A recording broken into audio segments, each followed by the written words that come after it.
જેતપુરના ખીરસરા ગામે બજરંગ ચોક ગરબી મંડળની બાળાઓ દ્વારા તલવાર રાસ રમીને માતાજીની આરાધના કરી હતી। નવરાત્રીના પાવન દિવસોમાં માતાજીના નવલા નોરતા શરૂ છે, ત્યારે રાજકોટ જિલ્લાના જેતપુર તાલુકાના ખીરસરા ગામે 23 વર્ષથી ચાલતી આ બજરંગ ચોક ગરબી મંડળની બાળાઓ દ્વારા તલવાર રમીને માતાજીની આરાધના કરી હતી। બજરંગ ચોક ખાતે ખીરસરા ગામના ભાઈઓ તેમજ બહેનો અને યુવાનો મોટી સંખ્યામાં ગરબી નિહાળવા માટે પહોંચ્યા હતા। બજરંગ ચોક ગરબી મંડળ બી ગ્રુપની બાળાઓ દ્વારા આ તલવાર રાસ ખેલવામાં આવ્યો હતો। બજરંગ ચોક ગરબીમાં નવરાત્રીના 9 દિવસ સુધી મોટી સંખ્યામાં લોકો રાસ રમવા આવે છે।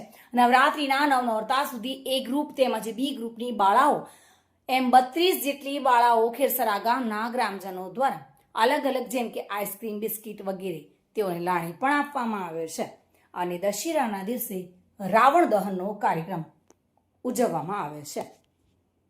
સુરેશ ભાલિયા સાથે bureau report, today Gujarati news.